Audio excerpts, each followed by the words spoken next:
Tumatawag si Vanessa. Ate, reject mo na lang.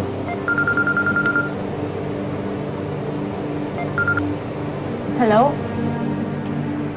Siguro naman, masaya na kayo ngayon. Kasalanan niyo lahat to eh. Kasalanan niyo lahat na nangyari sa kanya. Lalo ka na sa'yo. Josie is a strong, independent woman. Independent. Naiintindihan mo ba ako? She needs independence. Freedom. Kalayaan. Pero pinakulong mo siya. Vanessa, ano ba pinagsasabi mo?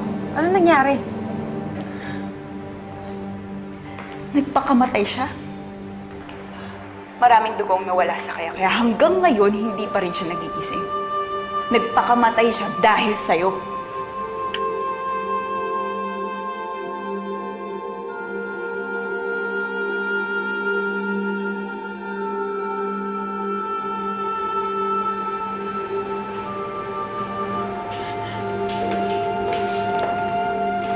Joe, I hope you're okay.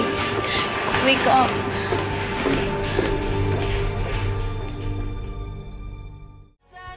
Sana magtuluyan na siya. Edwin. Ma, siya yung dahilan kung ba't nag-end up kayo dito, Kentin. I'm to say she manipulated me. And pati na rin si Daddy. And ikaw, muntikan ka na mamatay dahil sa kanya. Nagkawatak-watak tayong lahat dahil sa kanya. And I don't believe in death penalty. Exception siya dun. She's evil. Darling, ano ba? Nasa harap tayo ng pagkain, no? Pero kung isipin mo, parang nakakaawa din siya eh. Naawa ka? After everything, ate, naawa ka pa rin sa kanya. Ano bang gawin pag bumalapit ka sa'yo? Oo nga, pero wala kasing nagmamahal sa kanya eh. Wala siyang pamilya. Kaya yun siguro yung nagtulog sa kanya para magpakamatay. Look, pwede ba? Huwag na tayo magpa-apekto sa nangyayari kay Josephine. Ang intindi na lang natin ang pamilya natin. Oo, tama yan.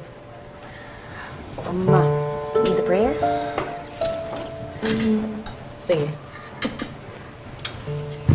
In the name of the Father, and of the Son, and of the Holy Spirit. Amen. Bless us, O Lord, in these thy gifts, which we are about to receive from thy bounty. Through Christ our Lord. Amen. Yeah, that's it.